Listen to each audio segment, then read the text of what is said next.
ना है relations and function के बारे में। अच्छा, रिलेशन क्या होता है? रिलेशन का मीनिंग होता है, जैसे हमने पीछे वाले चैप्टर में सेट्स के बारे में पढ़ा था, तो कोई भी दो सेट्स ऐसे हैं जिनका आपस में कोई लिंक बना दिया गया है ना, कोई लिंक इस्टेब्लिश कर दिया गया है। जैसे मान लीजिए हमारे पास एक कोई सेट था जिसके अंदर कुछ एलिमेंट्स से, सपोज टू बी 1 2 3, ठीक है। एक और कोई सेट बनाया गया, उसके अंदर जो एलिमेंट्स हैं वो इन सारे एलिमेंट्स का स्क्वायर है, ठीक है ना, मतलब 1 4 एंड 9 ऐसा कुछ। अगर आप इस वाले सेट्स के एलिमेंट्स को y नाम देकर चलते हो, इस वाले सेट्स के एलिमेंट को x नाम देकर चलते हो, तो हमारा जो रिलेशन है that is y is equal to x square, ठीक है ना। मतलब इस वाले सेट के एलिमेंट्स को अगर आप y के तरीके से सपोज करके चलते हो, y मान लेते हो, और जो पहला वाला सेट है उसके एलिमेंट्स को अगर आप x मान लेते हो, तो हमारा जो रिलेशन है वो है y is equal to x square. मतलब ये कहने का कि रिलेशन का मीनिंग क्या हुआ कि आपने एक सेट और दूसरा एक और कोई सेट है उसके एलिमेंट्स में किसी तरीके से एक लिंक इस्टेब्लिश कर दिया है, जिसे रिलेशन कहा जाता है, ठीक है। अच्छा, अब देखिएगा हम लोग पढ़ने वाले हैं यहाँ पर मतलब कई सारे काइंड के बेसिकली हम लोग रिलेशन पढ़ेंगे। हाल फिलहाल हम स्टार्ट करते हैं एक्सरसाइज नंबर 2.1 के फर्स्ट क्वेश्चन से। जैसे उन्होंने बोला कि अपने पास एक कोई ऑर्डर्ड पेयर है ना, a+1 comma b-2, a+1 comma b-2 एक ऑर्डर्ड पेयर है, इसे ऑर्डर्ड पेयर कहा जाता है। और एक और कोई जो है ऑर्डर्ड पेयर है 3,1, ये दोनों आपस में सेम दिए हुए हैं और हमें ए और बी की वैल्यू फाइंड आउट करनी है। तो ऐसा कुछ खास बिल्कुल भी नहीं है इस क्वेश्चन में। क्या कर देना है हमें, फर्स्ट वाले एलिमेंट को मतलब कि एब्सिसा को आपको 3 के इक्वल पुट कर देना है। तो a+1 इज इक्वल टू 3, तो आपको a की वैल्यू 2 मिल जाएगी। सेम वे अगर आप b-2 इज इक्वल टू 1 लगा देंगे तो आपको b की वैल्यू 3 मिल जाएगी। तो a की वैल्यू हमारे पास 2 निकल कर आ जाएगी, b की वैल्यू 3 निकल कर आ जाएगी। बस आपको ये करना था इसके अंदर, ठीक है ना। कोई ऐसा खास बिल्कुल भी नहीं है फर्स्ट वाला क्वेश्चन। सेम मैनर में अगर आप देखें तो a/3 + 1 इज इक्वल टू 5/3, यहाँ से आप आसानी से a फाइंड आउट कर सकते हैं। और b-2/3 इज इक्वल टू 1/3, यहाँ से आप इजीली b फाइंड आउट कर सकते हैं। तो आसान क्वेश्चन है, कर पाएंगे, कोई दिक्कत वाली बात है नहीं। सेकंड वाला देखिएगा, ये एक ऑर्डर्ड पेयर दिया हुआ है x-y into x-y comma x+y, और जो नेक्स्ट वन है इक्वल में दैट इज 6,10। तो आप x-y को तो 6 के इक्वल पुट कर दीजिए और x+y को आप 10 के इक्वल पुट कर दीजिए। आपके पास दो इक्वेशंस हो जाएंगी, आप उन दोनों को साइमल्टेनियसली सॉल्व करके x और y की वैल्यूज फाइंड आउट कर सकते हैं। मैंने इस क्वेश्चन को किया हुआ है, मैं आपको दिखा देता हूँ इसका सॉल्यूशन। ऑल्दो ऐसा कुछ खास है नहीं, बट फिर भी ऐसी थोड़ा सा। हाँ जी, x-y is equal to 10, this is equation number 1। x-y is equal to 6, this is equation number 1। x+y is equal to 10, this is equation number 2। ये अपने पास दो इक्वेशंस हो चुकी हैं, ठीक है। तो अब देखिए हम दोनों को सॉल्व करना चाहते हैं, x और y की वैल्यू फाइंड आउट करना चाहते हैं। तो देखिए यहाँ से आप y से y कैंसिल आउट कर सकते हैं, आपको मिलेगा x + x मतलब 2x और 6 + 10 दैट इज इक्वल टू 16। तो आप ये कह सकते हैं कि अगर आप x फाइंड आउट करेंगे तो 2 का साथ डिवीजन कर देंगे, तो 16/2 दैट इज इक्वल टू 8। अब आप x की वैल्यू कहीं भी सब्स्टिट्यूट कर दीजिए, वेदर इन इक्वेशन नंबर 2 और इक्वेशन नंबर 1। तो एक काम करते हैं, हम x की वैल्यू इक्वेशन नंबर 2 में सब्स्टिट्यूट कर देते हैं। आप जब यहाँ पर 8 सब्स्टिट्यूट करेंगे तो आपको मिलेगा 8 + y इज इक्वल टू 10। आप 8 उस साइड जाके माइनस कर देंगे तो 10 - 8 that will be equal to 2। तो आपके पास x भी फाइंड आउट हो गया और y भी फाइंड आउट हो गया। I think there is no problem. चले अब आप बढ़ते हैं अगले क्वेश्चन की तरफ। मैंने जो किया हुआ है थर्ड वन। अगर इजी होगा तो मैं ही समझा दूंगा, अदरवाइज सॉल्यूशन पर लेके आऊँगा, ठीक है। देखिएगा, इफ़ द ऑर्डर पेयर, ये ऑर्डर पेयर कहलाता है, like this comma this order pair है, और ये भी एक ऑर्डर पेयर है, a,-1 and 5,b। If the order pairs a,-1 and 5,b belong to this one, ठीक है ना। मतलब ये दोनों ही ऑर्डर्ड पेयर्स इसको बिलोंग करते हैं, इस रिलेशन को बिलोंग करते हैं, ठीक है ना। किस तरीके से, ये x, y such that y is equal to 2x - 3। उन्होंने बोला हमसे find the values of a and b, हमको a और b दोनों की वैल्यूज फाइंड आउट करनी है। देखिए, आप पहले वाले केस में पहला वाला ऑर्डर पेयर लेकर चलिए, दूसरे वाले केस में दूसरा वाला ऑर्डर पेयर लेकर चलिए। अगर हम पहला वाला ऑर्डर्ड पेयर लेकर चलते हैं तो यहाँ पर y की जो वैल्यू है वो तो है अपने पास -1, ठीक है ना, और x की जो वैल्यू है वो है a। तो आप इस रिलेशन में y के प्लेस पर -1 और x के प्लेस पर a सब्स्टिट्यूट कर दीजिए। तो आपके पास जो इक्वेशन मिलेगी वो होगी -1 इज इक्वल टू 2a - 3। आप यहाँ से इजीली वैल्यू फाइंड आउट कर सकते हैं। -3 साइड लेकर आइए, 3 - 1 यानी कि 2, तो 2a इज इक्वल टू 2। यहाँ से आप a निकाल पाएंगे, 2 का डिवीजन करके 1 मिल जाएगा। इसी तरीके से आप सेकंड वाले केस में x के प्लेस पर 5 लेकर चलिए और b के प्लेस पर y के प्लेस पर b लेकर चलिए। तो यहाँ पर y के प्लेस पर b डाल देंगे और x के प्लेस पर 5 सब्स्टिट्यूट कर देंगे, तो आपको आसानी से b पता चल जाएगा। तो आसान था, कोई दिक्कत वाली बात है नहीं यहाँ पर।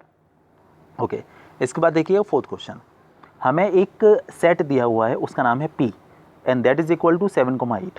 एक और कोई सेट है Q, ठीक है ना, उसकी जो वैल्यू है दैट इज इक्वल टू 5,4,2। तो आपको P क्रॉस Q और Q क्रॉस P दोनों फाइंड आउट करने हैं। ये आपके लिए नया है, P cross Q, Q cross P, ये दोनों आपके लिए नए हैं। तो देखिए मैं इसका सॉल्यूशन आपको दिखाता हूँ, फोर्थ वाला। हाँ जी, ये देखिएगा, ये P है विच इज़ इक्वल टू 7,8, ये Q है 5,4,2। अगर आप P क्रॉस Q निकालेंगे, देखिए आप कैसे लिखेंगे P क्रॉस Q में, आप 7 का ऑर्डर्ड पेयर पहले इस्टेब्लिश करिए 5 के साथ, तो 7,5 आ जाएगा। फिर 7 का 4 के साथ तो 7,4 आ जाएगा। फिर 7 का 2 के साथ तो 7,2 आ जाएगा, ठीक है ना। ये तीनों हमारे ऑर्डर पेयर बन गए। सेम वे आप 8 का करिए 5 के साथ तो 8,5 आ जाएगा। फिर 8 का करिए 4 के साथ तो 8,4 आ जाएगा। फिर आप 8 का करिए 2 के साथ तो 8,2 आ जाएगा। इस तरीके से आप कह सकते हैं कि P क्रॉस Q आपके पास ये मिल गया, ठीक है। अच्छा, अब देखिए आप Q क्रॉस P निकालना चाहते हैं, तो Q क्रॉस P के लिए ये पहले लेना है, ये बाद में लेना है। तो पहले आप 5 को 7 के साथ लिखिए 5,7, फिर 5 को 8 के साथ मतलब 5,8। सेम मैनर में 4 को 7 के साथ तो 4,7, फिर 4 को 8 के साथ तो 4,8, ये लिखा हुआ है। उसके बाद 2 को 7 के साथ 2,7, फिर 2 को 8 के साथ तो 2,8। ये आपके ऑर्डर्ड पेयर्स निकल कर आए हैं P क्रॉस Q और Q क्रॉस P के। आसान था, कोई ऐसे खास क्वेश्चन था नहीं, ठीक है। चलिए इसके बाद हम लोग बात करते हैं, मैंने फोर्थ किया था, इसके बाद कई सारे क्वेश्चंस ऐसे ही होने वाले हैं, इसीलिए मैंने काफ़ी सारे क्वेश्चंस स्किप कर दिए। देखिएगा काफ़ी सारे किए। फिफ्थ वाला देखिए, if A is equal to -1,0,1 and B is equal to 3,5। आपको A क्रॉस B निकालना है, आप निकालना जान चुके हैं। B क्रॉस A निकालना है, आप निकालना जान चुके हैं। और B क्रॉस B निकालना है, मतलब B क्रॉस B मतलब B को B के साथ ही क्रॉस करवा दीजिए। तो देखिए B है अपने पास 3,5 और आपको इसी के साथ करवाना है तो क्रॉस 3,5 अगेन। जब आप इन दोनों का क्रॉस लेते हैं तो 3,3, 3,5, फिर 5,3, 5,5, बस इतना सा हो जाना है, ठीक है। कोई प्रॉब्लम वाली बात है नहीं इस क्वेश्चन में। चले इसके बाद हम लोग बात करते हैं, बहुत सारे क्वेश्चन ऐसे ही थे एक्चुअली। इसके बाद देखिएगा 6 वाला, Na का मतलब आप बहुत अच्छे से जानते हैं, number of elements present in A, ठीक है। तो A के अंदर 2 एलिमेंट्स प्रेजेंट हैं, उन्होंने दे रखा है हमको Na इज इक्वल टू 2। और B एक और कोई सेट है, उसके अंदर अपने पास एलिमेंट्स हैं -1, 0, 3। उन्होंने बोला then what will be the value, sorry what is the number of elements in A cross B। तो A क्रॉस B में कितने एलिमेंट्स होंगे, ये हमसे क्वेश्चन पूछा हुआ है, ठीक है। देखिए अभी हमने जो फोर्थ वाला क्वेश्चन किया था, मैं आपको उसकी शक्ल वापस से दिखाता हूँ। फोर्थ वाला क्वेश्चन, हाँ जी ये देखिएगा, यहाँ पर देखिए अपने पास P के अंदर 2 एलिमेंट्स प्रेजेंट थे और Q के अंदर 6 जो है 3 एलिमेंट्स प्रेजेंट थे। जब हमने P क्रॉस Q निकाला तो देखिए यहाँ पर 1, 2, 3, 4, 5, 6 एलिमेंट्स निकल कर आए। मतलब आप ये कह सकते हैं कि अगर इसके अंदर 2 एलिमेंट्स हैं और इसके अंदर 3 एलिमेंट्स हैं, तो आप अगर P cross Q find out करना चाहते हैं तो आपको क्या करना होगा कि 2 × 3, मतलब P क्रॉस Q में कितने एलिमेंट्स होंगे, तो 2 × 3, तो आपको मिल जाएगा 2 3 = 6। तो आप कह सकते हैं कि P क्रॉस Q के अंदर अपने पास 6 एलिमेंट्स प्रेजेंट हैं, ठीक है। मतलब ये कहने का कि अगर क्रॉस में कुछ एलिमेंट्स उन्होंने दिए हुए हैं, मतलब आप ये पता करना चाहते हैं कि पहले वाले सेट में 2 एलिमेंट्स हैं, दूसरे वाले सेट में 5 एलिमेंट्स हैं, तो अगर आप दोनों का क्रॉस निकालेंगे तो 2 5 = 10 एलिमेंट्स उसके अंदर आ जाएंगे, मतलब कि 10 ऑर्डर्ड पेयर्स, ठीक है। ऐसा ही कुछ क्वेश्चन था ये वाला। हाँ जी ये देखिएगा,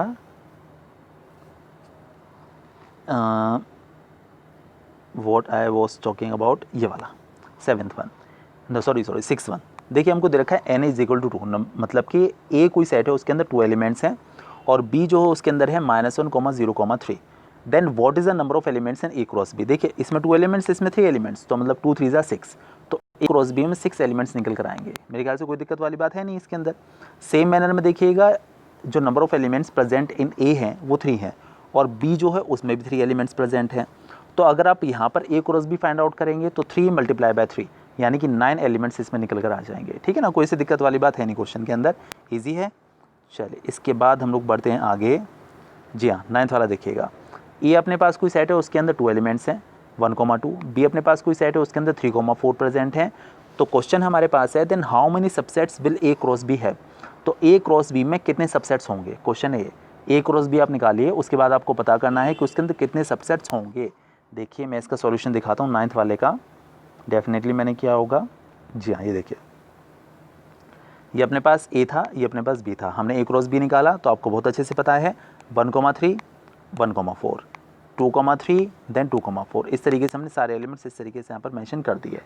अब देखिए, अब जो हमारे पास ए क्रॉस बी जो सेट निकल कर आया है, आप उसमें देख सकते हैं कितने एलिमेंट्स हैं, 1 2 3 4, इसके अंदर 4 एलिमेंट्स प्रेजेंट हैं। अगर इसके अंदर 4 एलिमेंट्स प्रेजेंट हैं और आप इसके नंबर ऑफ सबसेट्स पता करना चाहते हैं, तो आपको क्या करना चाहिए कि आप 2 to the power 4 कर दीजिए, क्योंकि इसके अंदर 4 एलिमेंट्स प्रेजेंट हैं। आपको याद होगा किसी भी सेट के अंदर जितने एलिमेंट्स होते हैं, जैसे कि n एलिमेंट्स हैं किसी भी सेट के अंदर, और आप उसके नंबर ऑफ सबसेट्स पता करना चाहते हैं, तो 2 to the power n आपको करना होता है। तो यहाँ पर अपने पास 4 एलिमेंट्स प्रेजेंट हैं, इसीलिए यहाँ पर नंबर ऑफ सबसेट्स होंगे 2 to the power 4, और आप बहुत अच्छे जानते हैं कि 2 to the power 4 = 16, तो इसके 16 सबसेट्स निकल कर आएंगे। समझ में आ गया हो मेरे ख्याल से बहुत अच्छे से। और देखिए, अब हमने 10th भी किया हुआ है, लेकिन पहले हमें क्वेश्चन पढ़ना होगा कि क्वेश्चन है क्या अपने पास। जी हाँ, 10th वन देखिएगा, x बिलोंग्स टू 2,3,5, ठीक है। x इस सेट में से किसी एलिमेंट की वैल्यू एग्जिस्ट जो है कंटेन करता है, एग्जिबिट करता है, और y है अपने पास जो कि बिलोंग करता है 2,4,6 वाले सेट को, ठीक है ना। Form the set of all ordered pairs x, y, तो आपको x, y के ऑर्डर्ड पेयर बनाने हैं सच that x is lesser then y, और इस तरीके से बनाने की x की वैल्यू y से छोटी होनी चाहिए, x की वैल्यू y से छोटी होनी चाहिए। चलिए इसका सॉल्यूशन भी देखते हैं हम लोग 10th वाले का। जी हाँ, ये देखिए हमसे मेंशन किया हुआ है उन्होंने कि x जो है वो पहले वाले सेट में से किसी एलिमेंट की वैल्यू है, y जो है मतलब इस सेट के सारे एलिमेंट्स को x नाम देकर चल रहे हैं, और इस सेट के सारे एलिमेंट्स को y नाम देकर चल रहे हैं, ठीक है ना। अब उन्होंने बोला कि आपको जो है दोनों सेट्स का क्रॉस निकालना है, लेकिन इस तरीके से कि x की वैल्यू y से कम होनी चाहिए। देखिए 2 तो इनमें से 2 से तो कम है नहीं, 2 की वैल्यू एक तो 4 से लेसर है और 2 की वैल्यू 6 से लेसर है। तो मतलब ये कहने का कि आपको जो क्रॉस लेना है वो 2 का 2 के साथ नहीं लेना, आपको इस तरीके से लेना है कि x की वैल्यू y से छोटी होनी चाहिए, मतलब 2,4 एंड 2,6, ये आपका आएगा 2,4 एंड 2,6। सेम मैनर में अगर हम 3 की बात करें तो देखिए 3 के साथ आप 2 तो ले नहीं पाएंगे, क्योंकि यहाँ पर जो x है वो y से छोटा नहीं है, ठीक है। तो आपको लेना पड़ेगा 3,4 और दूसरा लेना पड़ेगा 3,6, ठीक है। ये आ गया 3,4 और 3,6। अगर हम 5 की बात करें तो 5 को आप ना तो 2 के साथ ले सकते हैं, ना ही 4 के साथ ले सकते हैं, आपको लेना होगा 5 और 6 को, because of in that case 5 will be lesser than 6, सो 5,6। तो ये आपका ऑर्डर्ड पेयर्स बनकर आए हैं जो कि आपके क्रॉस में प्रेजेंट हैं, लेकिन यहाँ पर x की वैल्यू y से छोटी है, ठीक है। इसके बाद देखिए मैंने कई सारे क्वेश्चन स्किप किए, देखिए मैं सीधे पहुँचा 28th पर, क्योंकि क्वेश्चन ज़्यादा खास थे नहीं, इसीलिए फिर मैं आपको एक बार दिखाता हूँ। देखिए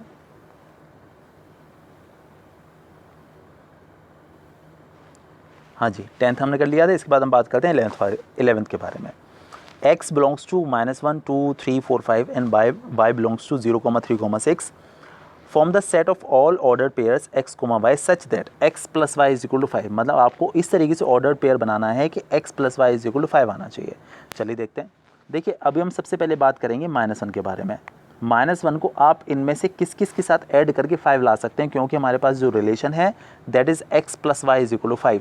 तो देखिए आप -1 और 0 को लेकर तो 5 नहीं ला सकते, -1 और 3 को लेकर भी नहीं ला सकते, बट -1 और 6 को लेकर आप ये ज़रूर ला सकते हैं कि अगर आप x की वैल्यू -1 लगाएंगे तो आपको जो y मतलब जो y के साथ उसे ऐड करेंगे तो आपको 5 मिल जाएगा। फिर से समझा देता हूँ मैं।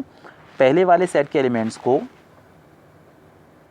जी हाँ, पहले वाले सेट के एलिमेंट्स को वो x नाम देकर चल रहे हैं, दूसरे वाले सेट के एलिमेंट्स को वो y नाम देकर चल रहे हैं, और उन्होंने बोला है कि x और y के ऑर्डर पेयर्स हमें इस तरीके से बनाने हैं कि x + y = 5 मिलना चाहिए।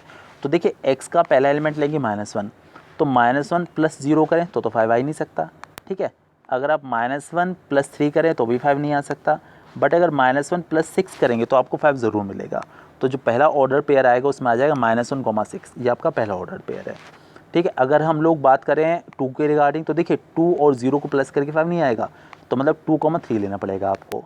सेम वे 3 के साथ आप 3 के साथ कुछ नहीं ले सकते, क्योंकि 3 में ना तो 0 प्लस करने पर 5 मिलेगा, ना 3 प्लस करने पर, ना ही 6 प्लस करने पर, तो 3 तो आपको छोड़ना होगा। अगर हम 4 की बात करते हैं तो 4 के साथ भी आप किसी को प्लस करके 5 नहीं ला सकते। अगर हम 5 की बात करते हैं तो 5 के साथ आप 0 को प्लस करके ज़रूर 5 ला सकते हैं। तो मतलब ये हुआ कि आपको x, y जो ऑर्डर पेयर आएगा जो क्रॉस वाला, उसके अंदर कौन कौन से एलिमेंट्स मिलेंगे। एक तो मिलेगा -1,6 पहला ऑर्डर पेयर, दूसरा आएगा आपका 2,3 दूसरा ऑर्डर पेयर, और तीसरा आएगा आपका 5,0। ये आपका आंसर होगा। समझ में आ गया होगा मेरे ख्याल से बहुत अच्छे से। चलिए इसके बाद हम लोग बात करते हैं नेक्स्ट क्वेश्चन के बारे में। क्या कह रहे हैं ये 12th वाला देखिएगा। x है उसके अंदर एलिमेंट्स हैं 2,3,4, y है उसके अंदर एलिमेंट्स हैं 4, 6, 9, 10। Form the set of all order pairs x, y such that x is a factor of y। ठीक है ना, x y का एक फैक्टर होना चाहिए। तो देखिए आप एक एक करके नंबर लेकर चलिए और देखते हैं कि x y का कौन कौन से फैक्टर्स निकल कर आ रहे हैं। देखिए आप 2 को देखें तो 2 देखिए 4 का फैक्टर है, तो 2,4 आपको लेकर चलना है। 2 6 का फैक्टर है तो 2,6 भी आपको लेकर चलना है। 2 9 का फैक्टर नहीं है तो 2,9 नहीं लिया जाएगा और 2,10 लिया जाएगा। ठीक है ना, 2 4 2 6 एंड 2 10 पहला। अगर हम 3 की बात करें तो देखिए 3 4 का नहीं है तो 3 4 नहीं लेना है। 3 के साथ 6 लेना है आपको, 3,6 भी लेना है और 3,9 भी लेना है। और अगर हम लोग 4 की बात करते हैं तो देखिए 4 4 का फैक्टर है और किसी का नहीं है तो 4,4 लेकर चलना है। ठीक है, तो आसान था, कोई ऐसा खास क्वेश्चन बिल्कुल भी नहीं था ये। चले इसके बाद हम बढ़ते हैं 14th वाले क्वेश्चन पर। ठीक है, ये भी कोई ऐसा खास था नहीं बट फिर भी मैं समझाता हूँ। देखिएगा हमारे पास ए क्रॉस बी है, ठीक है ना, वो ए और बी का क्रॉस है दोनों का। उन्होंने बोला कि ए क्रॉस बी के अंदर P comma Q, P comma R, M comma Q और एम कोमा आर है। हमें ए और बी इंडिविजुअल फाइंड आउट करने हैं। देखिए आपको बहुत अच्छे से पता है कि जो पहले वाले एलिमेंट्स होते हैं, जो एब्सिसा वाले जो वैल्यूज़ होती हैं वो सारे ए की होती हैं और जो बाद वाली होती हैं वो सारी बी की होती हैं। तो अगर हम लोग ए की वैल्यू की बात करें तो देखिए एक तो पी है और देखिए एक एम है, मतलब कि ए के अंदर एलिमेंट्स आ जाएंगे पी कोमा एम। ठीक है, और जो पीछे वाले होंगे मतलब जो ऑर्डिनेट वाली वैल्यू होगी, यानी कौन कौन से, एक तो देखिए क्यू और एक है आर तो क्यू कोमा आर ये बी के अंदर आ जाएंगे। B will be equal to Q comma R, तो ऐसा ही था। ठीक है, इसके बाद देखिएगा सेम काम आपको यहाँ पर भी करना है, यहाँ पर भी आपको ए और बी इंडिविजुअली निकालने हैं, तो ऐसे खास है नहीं, हो जाएगा। चल इसके बाद हम करते हैं ये 16th वाला।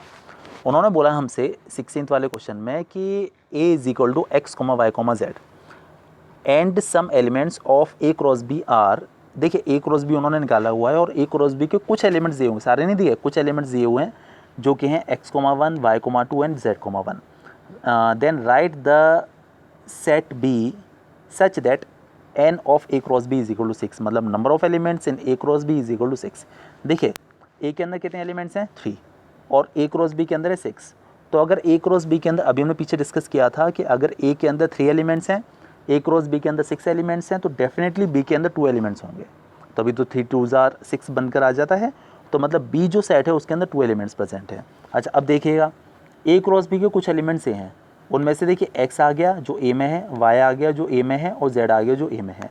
अगर हम बी की बात करें तो देखिए बी के अंदर 2 एलिमेंट्स चाहिए था नाम है, एक तो है 1 और एक है 2। ठीक है, अब हमें क्या करना है, उन्होंने बोला कि हमें बी सेट्स के एलिमेंट्स बताने हैं, तो 1,2। ठीक है, एक 1 आ रहा है, 2 आ रहा है, बस इतना सा काम था इसके अंदर। चलिए इसके बाद हम 17th वाले के बारे में बात करते हैं। ए क्रॉस बी अपने पास ये है और आपको बी क्रॉस से फाइंड आउट करना है। तो देखिए आपको अगर बी क्रॉस ए निकालना है तो पहले ए सेट और बी सेट के इंडिविजुअल एलिमेंट्स फाइंड आउट कर लीजिए। देखिए ए के अंदर आ जाएगा एक तो एक्स, एक वाई, एक्स वाई, सिर्फ एक्स वाई, ठीक है ना, और तो है नहीं कोई। अच्छा अगर हम बी की बात करें तो देखिए बी के अंदर आएगा एक तो 1, एक 2 और अच्छा 3 भी है, मतलब 1,2,3। अब अगर वो आपसे बी क्रॉस ए निकलवाते हैं तो आप आसानी से निकाल सकते हैं। बी में तो हैं 1 2 3 और ए में है अपने पास x, y। तो देखिएगा 1x 1y, 2x 2y, 3x and 3y, बस हो गया सॉल्व। कितना आसान था। चलिए इसके बाद हम बढ़ते हैं आगे नेक्स्ट क्वेश्चन की तरफ। देखिए 18th वाला बड़ा ही ईजी है। ए हमारे पास कोई सेट है जिसके अंदर 2, 3, 4 एलिमेंट्स हैं और बी के अंदर है 0, 1। आपको ए क्रॉस भी निकालना है, आपको निकालना बहुत अच्छे से आता है। बी क्रॉस ए भी आप इजीली ऑप्टेन कर सकते हैं, ए क्रॉस ए भी आप इजीली ऑप्टेन कर सकते हैं, मतलब सारे आप कर पाएंगे। एन ए क्रॉस भी आपको समझ में आ चुका है कि ए क्रॉस बी के अंदर जो एलिमेंट्स हैं, number of elements present in A cross B, वो एन ए क्रॉस बी कहलाएगा, वो भी आप आसानी से निकाल सकते हैं। ठीक है, कोई ऐसा खास क्वेश्चन कोई भी नहीं है। एक्चुअली क्या है कि आप बिल्कुल इसे कंसाइज की बुक की तरह से मान के चलिए, ठीक है ना, मोर प्रैक्टिस मोर मार्क्स, वो वाली कंडीशन है ना, तो इसीलिए इतने सारे क्वेश्चंस देकर चलते हैं, ठीक है ना, कि बच्चे की प्रैक्टिस ज़्यादा से ज़्यादा हो पाए। चलिए इसके बाद हम लोग देखते हैं, देखिए मैंने इसके बाद 20th क्वेश्चन किया हुआ है सीधे, और मैं आपको उसका सॉल्यूशन दिखाता हूँ। पहले मैं आपको क्वेश्चन दिखा दूँ अच्छे से।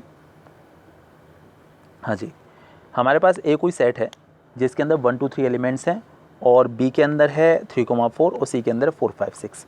आपको ए क्रॉस बी इंटरसेक्शन सी निकालना है, मतलब पहले आप बी इंटरसेक्शन सी निकाल लीजिए, उसके बाद ए का उसके साथ क्रॉस निकाल दीजिएगा। अच्छा, बी इंटरसेक्शन सी में कौन कौन से एलिमेंट्स आएंगे, इंटरसेक्शन मतलब कॉमन, तो देखिए बी में है 3,4 और सी में है 4, 5, 6। तो सिर्फ 4 ही ऐसा एलिमेंट है जो कि बी और सी दोनों में कॉमन है ना। देखिए यहाँ भी 4 है और यहाँ भी 4 है, तो इसीलिए बी इंटरसेक्शन सी में सिर्फ 4 निकल कर आएगा। अब ए का आप उसके साथ क्रॉस आसानी से निकाल सकते हैं। कैसे, देखिए ए में है 1, 2 और 3, और अगर हम लोग बात करते हैं बी इंटरसेक्शन सी के बारे में, तो बी इंटरसेक्शन सी में आपको सिर्फ 4 मिला था। जब आप इन दोनों का क्रॉस निकालेंगे तो 1, 4, 2, 4 एंड 3, 4, बस इतना आ जाएगा आंसर इसका। ठीक है, चलिए देख फोर्थ वाला और देखते हैं क्या कह रहा है। आपको ए क्रॉस बी फाइंड आउट करना है, ए क्रॉस सी फाइंड आउट करना है, उसके बाद उन दोनों का आपको यूनियन निकालना है। ठीक है ना, यूनियन। चलिए ये वाला क्वेश्चन मैंने किया हुआ है, मैं दिखाता हूँ आपको 28। जी हाँ, ये देखिएगा,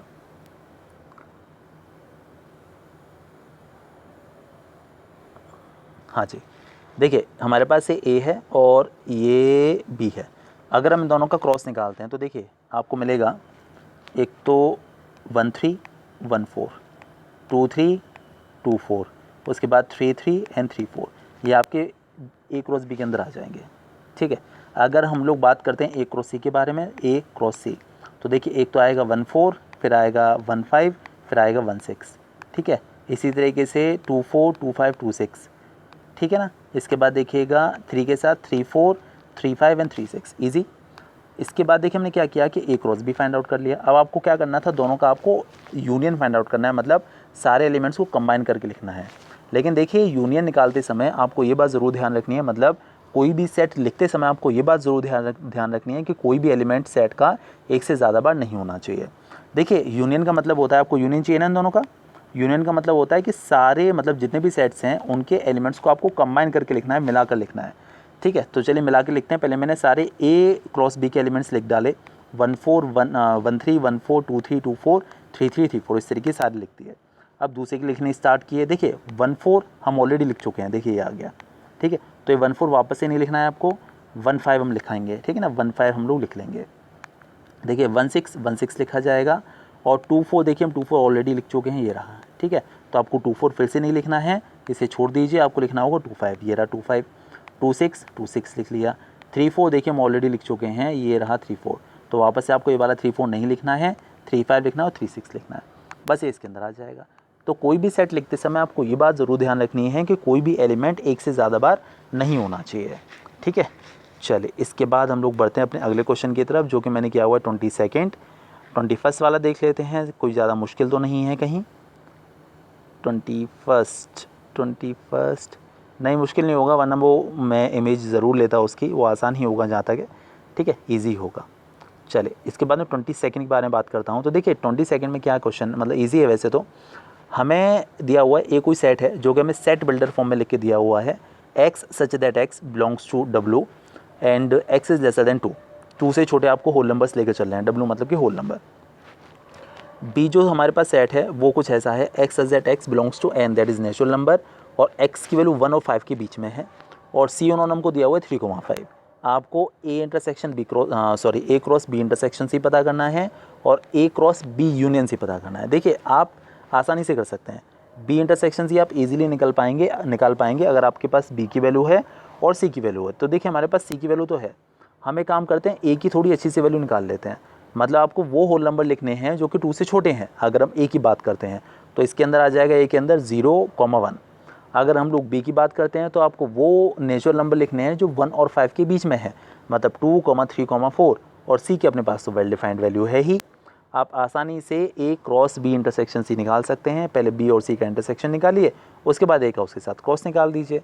मेरे ख्याल से मैंने क्वेश्चन शायद किया था 22nd, ना नहीं किया। देखिए बस मैंने ये समझाने की कोशिश की है कि आप ए बी सी ऑब्टेन कर लीजिए, ठीक है ना, ए हो गया, बी हो गया, सी हो गया। अब आसानी से आप कोई भी क्रॉस या कोई भी इंटरसेक्शन निकाल सकते हैं, तो ईजी था इसीलिए इसको छोड़ दिया। ठीक है, चलिए let's move on to the next question and that is 23। 23 is also very easy question, थोड़ा शक्ल से थोड़ा सा ऐसा लग रहा है बट ईजी है। देखिएगा ए हमारे पास कोई सेट है which is x such that x belongs to n and x is lesser than equal to 3। तो अगर नेचुरल नंबर है और लेसर देन और इक्वल टू 3 है तो आपको कौन कौन से एलिमेंट्स लेने होंगे इसके अंदर, 1, 2, 3, बिकॉज ऑफ यहाँ पर इक्वल भी प्रेजेंट है तो आपको 3 को भी इंक्लूड करना होगा, है ना। ये वाला इक्वल प्रेजेंट यहाँ पर इसके 3 के नीचे। अगर हम बी की बात करते हैं तो इंटीजर का सेट है और यहाँ पर एलिमेंट्स हैं -1 से लेकर 1 तक, और -1 और 1 दोनों इंक्लूडेड हैं, तो आपको लेना होगा -1, 0, 1। और सी तो हमारे पास वेल डिफाइंड है ही, जो कि 1, 2 है। तो देखिए आप आसानी से ए क्रॉस बी यूनियन सी पता कर सकते हैं। पहले बी यूनियन सी निकाल दीजिए, फिर ए का उसके साथ क्रॉस निकाल दीजिए। तो आपको बेसिकली वेरीफाई करना है that this value is equal to this value, तो दोनों वैल्यूज़ को फाइंड आउट करिए और दोनों को इक्वल प्रूफ कर दीजिए, ठीक है ना। कोई ऐसा खास नहीं है। और हम लोग बात करें अगर मतलब कोई ऐसा क्वेश्चन है नहीं जो कि हाँ आपको मुश्किल लगे, आपको बहुत अच्छे से पता होता है ए माइनस बी क्या होता है। ऐसे एलिमेंट्स जो ए में प्रेजेंट है बट बी में नहीं है उन्हें ए माइनस बी कहा जाता है। तो जो है ए पहले ए माइनस बी निकाल लीजिएगा, फिर उसके साथ सी का क्रॉस, और सेम मैनर में ए क्रॉस सी और बी क्रॉस सी उन दोनों को माइनस कर दीजिए, तो सेम वैल्यू निकल कर आ जानी चाहिए और हो जाएगा सॉल्व, ठीक है। इसके बाद देखिएगा 24वां वाला क्वेश्चन। पी हमारे पास कोई सेट है जिसमें कि 1, 2 प्रेजेंट है और आपको P cross P find out करना है, ठीक है। ये क्वेश्चन देखिए मैंने किया हुआ है 24th, हाँ जी ये रहा। देखिए पी हमारे पास 1, 2। अगर आपको 3 बार क्रॉस निकालना है तो आप स्टेप बाय स्टेप चलिए। पहले सिर्फ P cross P find out करिए, पी क्रॉस पी मतलब कि इसका इसी के साथ क्रॉस। तो आपको निकालना आता है 1, 1, 1, 2, ये हो गया आपका, ठीक है। उसके बाद 2, 1 और 2, 2, ठीक है। इस तरीके से हमने पी क्रॉस पी निकाल लिया, बट हमें एक और पी की ज़रूरत है। तो देखिए मैंने ये पी यहाँ लगा दिया, पी क्रॉस पी मतलब पी हमारे पास 1, 2 था, ये था, ठीक है ना। और आपको इसके साथ उसका क्रॉस निकालना है, because of P cross P की वैल्यू हम ये निकाल चुके हैं। तो देखिए मैंने पूरी यहाँ पर मेंशन कर दी। अब आप देखिए इन दोनों का जब क्रॉस निकालेंगे तो आएगा 1, 1, फिर 1 को इसके साथ 1, 1, 2, फिर 1 को इसके साथ 1, 2, 1, फिर 1 को इसके साथ 1, 2, 2, फिर 2 की बारी तो 2, 1, 1, फिर 2, 1, 2, फिर 2, 2, 1, फिर 2, 2, 2। इस तरीके से आप सारे एलिमेंट्स फाइंड आउट कर सकते हैं। ये अपना पी क्रॉस पी निकल कर पी क्रॉस पी निकल कर आ गया, ठीक है। सो ट्राई हार्ड, आप कोशिश करते रहिए। बाकी नेक्स्ट एक्सरसाइज कल अगले वीडियो में, ठीक है। Okay bye bye.